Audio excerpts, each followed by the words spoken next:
In today's video, I'm going to teach you how to make an alternative ID on Surfshark. This quick walkthrough will help you create a privacy-friendly identity you can use when signing up for services or protecting your personal details online, all from the desktop app. First, open the Surfshark app on your desktop. Make sure you're on a stable internet connection and that your app is up to date so everything loads smoothly. If you keep the app pinned to your taskbar or dock, this step is as simple as a single click.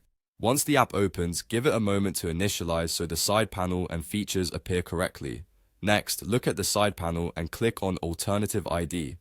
This is the dedicated area where Surfshark groups all the tools for creating and maintaining your alternative identity. If your window is narrow, you might need to expand the sidebar to see the full list of features. When you select Alternative ID, you'll land in a clean, focused workspace designed to help you build an identity that's separate from your real-world details, which is especially useful for keeping inboxes cleaner and reducing data exposure. Now, choose Manage ID Details. This is where you review and adjust the fields that make up your alternative identity. You'll typically see options for items like your display name, an alias email, and other profile elements you can tailor to your needs. Aim for realistic, consistent information that looks natural on sign-up forms, and consider aligning the region or language with the services you plan to use so websites behave as expected.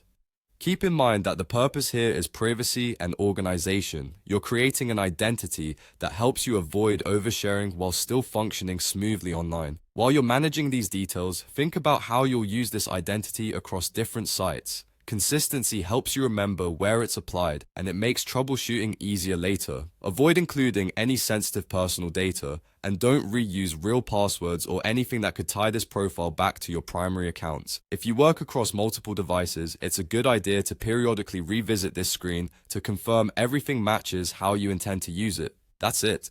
Open the Surfshark desktop app, click Alternative ID on the side panel, and manage your ID details to fine-tune your privacy-friendly profile. With those steps, you're ready to use your alternative ID wherever you need a little extra separation between your online activities and your real-life identity.